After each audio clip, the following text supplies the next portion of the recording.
Assalamualaikum warahmatullahi wabarakatuh. Alhamdulillahirabbil alamin. Wassalatu wassalamu ala asrofil anbiya'i wal mursalin wa ala alihi wa ashabihi ajmain. Pertama sekali marilah kita ucapkan atas kehadirat Allah Subhanahu wa taala yang telah melimpahkan rahmat dan karunia-Nya sehingga kita dapat berkumpul pada saat ini. Salawat dan beriringan salam tak lupa juga kita junjung kepada Nabi besar kita Nabi Muhammad Sallallahu Alaihi Wasallam yang telah membawa kita dari zaman jahiliyah sehingga zaman yang terang benderang saat ini. Baiklah, tanpa memperpanjang kata mukadimah, yang terhormat dosen pengampu pengembangan karir anak usia dini Ibu Dr. Farida Mayer MPD dan Bu Resti MPD. Kemudian teman-teman yang saya banggakan yang tidak dapat saya sebutkan namanya satu persatu. Di sini kami dari kelompok 2 pengembangan karir anak usia dini ingin mempresentasikan hasil diskusi dari kelompok kami mengenai mutasi personal. Sebelumnya, saya ingin memperkenalkan kepada ibu dan teman-teman semuanya anggota kelompok 2. Yang pertama yaitu saya sendiri sebagai moderator Ismah Rodiah dengan NIM 200222155. Kemudian terdapat rekan saya Jasmine Yasin dengan NIM 200222156. Selanjutnya rekan saya yang bernama Nadia Melisa Zahra dengan NIM 200222164. Kemudian terdapat rekan saya juga yang bernama Welly Mailona dengan NIM 190222137. Sebelumnya, izinkan saya menyampaikan materi pada diskusi hari ini, yaitu terdapat pengertian mutasi personal, tujuan-tujuan mutasi personal, landasan mutasi personal, dan bentuk-bentuk mutasi personal. Baiklah, pada materi yang pertama yaitu pengertian mutasi personal yang akan saya sampaikan sendiri. Mutasi atau pemindahan adalah kegiatan memindahkan karyawan dari suatu pekerjaan ke pekerjaan lain yang dianggap setingkat atau sejajar. Pemindahan pada umumnya dimaksudkan untuk menempatkan seseorang pada tempat yang setepatnya dengan maksud agar karyawan atau anggota yang bersangkutan memperoleh suasana baru atau kepuasan kerja setinggi mungkin dan dapat menunjukkan prestasi yang lebih tinggi lagi. Mutasi personal atau yang dikenal dengan istilah personal transfer diartikan sebagai suatu perubahan posisi atau jabatan atau pekerjaan atau tempat kerja dari seorang pegawai yang dilakukan baik secara vertikal maupun horizontal. Di sini mutasi secara vertikal mengandung arti bahwa pegawai yang bersangkutan dipindahkan pada posisi atau jabatan atau pekerjaan yang lebih tinggi atau rendah dari sebelumnya. Sedangkan mutasi secara horizontal mengandung arti terjadinya perubahan posisi atau jabatan atau pekerjaan atau tempat namun masih dalam level atau tingkat yang sama. Baiklah, itulah penyampaian materi dari saya. Selanjutnya, penyampaian materi yang kedua yaitu tujuan mutasi personal yang akan disampaikan oleh rekan saya yaitu Jasmine Yasin. Kepada Jasmine, dipersilahkan.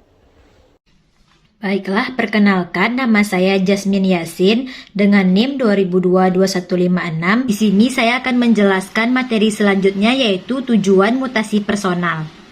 Tujuan mutasi personal dibagi menjadi dua yaitu tujuan umum dan tujuan khusus. Tujuan secara umum dilaksanakannya program mutasi personal yaitu untuk meningkatkan atau menciptakan efisiensi atau efektivitas kerja dalam organisasi. Tujuan khusus mutasi personal menurut Muklis 2012 halaman 72 yaitu yang pertama untuk menciptakan keseimbangan antara pegawai dengan jabatan yang ada di dalam organisasi sehingga dapat menjamin terjadinya kondisi kepegawaian yang stabil atau personal stability. Yang kedua yaitu membuka kesempatan untuk pengembangan karir. Tujuan ini dimaksudkan untuk mendorong pegawai agar berupaya dan berusaha untuk menjangkau karir yang lebih tinggi lagi. Yang ketiga yaitu memperluas dan menambah pengetahuan. Dengan mutasi personal ini berarti terbukanya kesempatan bagi para pegawai untuk memperluas pengetahuan dan wawasan dalam organisasi yang bersangkutan. Yang keempat yaitu menghilangkan kejenuhan terhadap suatu jabatan. Apabila seorang pegawai terus-menerus dari tahun ke tahun memegang jabatan yang sama, maka akan menimbulkan kejenuhan dan kebosanan. Itu sangat berbahaya, maka perlu diadakan upaya penyegaran-penyegaran dalam jabatan tersebut. Yang kelima yaitu memberikan imbalan terhadap prestasi kerja. Suatu mutasi personal dapat digunakan untuk memberikan imbalan sebagai bentuk penghargaan kepada karyawan yang berprestasi dalam bentuk peningkatan jabatan atau peningkatan posisi atau peningkatan pekerjaan. Sekian materi yang dapat saya sampaikan, saya kembalikan kepada moderator. Baiklah, terima kasih atas penyampaian dari rekan saya Jasmine Yasin. Selanjutnya, penyampaian materi ketiga yaitu landasan mutasi personal yang akan disampaikan oleh rekan saya yaitu Welly Mailona. Kepada saudari Welly, dipersilahkan. Baiklah, saya Welly Mailona, NIM 19022137 akan melanjutkan materi yaitu tentang landasan mutasi personal.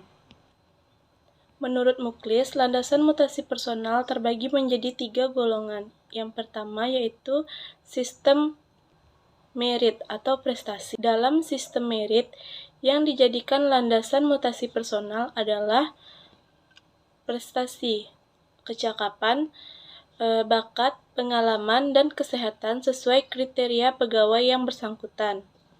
Dengan dasar pertimbangan ini, maka hanya pegawai yang berprestasilah yang dapat terus mengembangkan karirnya, sedangkan mereka yang berprestasi di bawah standar akan tersisihkan.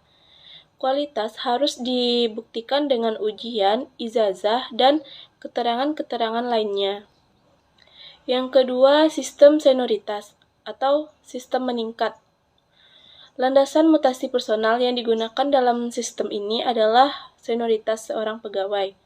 Senioritas diartikan sebagai lamanya masa kerja seseorang yang diakui organisasi, baik pada jabatan yang bersangkutan maupun dalam organisasi secara berkelanjutan, atau seluruhnya. Dalam senioritas tercermin pula pengertian usia serta pengalaman kerja seseorang. Yang ketiga yaitu sistem patronak atau kawan, merupakan sistem mutasi personal yang subjektif. Dasar pertimbangan yang dipergunakan dalam sistem ini yaitu hubungan politik, keluarga, kenalan, dan koneksi. Biasanya dijumpai dalam organisasi perusahaan, milik keluarga, ataupun milik kerabat. Beberapa hubungan subjektif antara lain politik dan non-politik seperti keluarga, kawan akrab, dan teman. Sekian materi yang dapat saya sampaikan, saya kembalikan kepada moderator. Baiklah, terima kasih atas penyampaian materi dari rekan saya Welly. Selanjutnya penyampaian materi terakhir yang akan disampaikan oleh rekan saya yaitu Nadia Melisa Zahra. Kepada rekan saya Nadia, dipersilahkan. Baiklah, saya akan membacakan materi yang selanjutnya. Perkenalkan, saya Nadia Melisa Zahra dengan NIM 2022-2164 akan menjelaskan materi yang selanjutnya yaitu B. Bentuk-bentuk mutasi personal. Bentuk-bentuk mutasi personal dibagi menjadi 2 yaitu 1. Mutasi vertikal, 2. Mutasi horizontal. Baiklah, yang pertama saya akan menjelaskan mutasi vertikal. Mutasi vertikal terdiri dari 1. Promosi. Suatu promosi diartikan sebagai perubahan posisi atau jabatan atau pekerjaan dari yang lebih rendah ke posisi jabatan yang lebih tinggi. Yang kedua adalah demosi. Demosi atau demotion adalah Satu, bentuk mutasi vertikal berupa penurunan dari pangkat yang tinggi menuju pangkat yang lebih rendah. Baiklah, yang selanjutnya adalah mutasi horizontal. Mutasi horizontal merupakan pemindahan pegawai dari satu posisi atau jabatan atau pekerjaan ke yang lain tetapi masih dalam tingkat atau level manajemen yang sama. Berdasarkan tujuannya, mutasi horizontal memiliki bentuk-bentuk yaitu 1.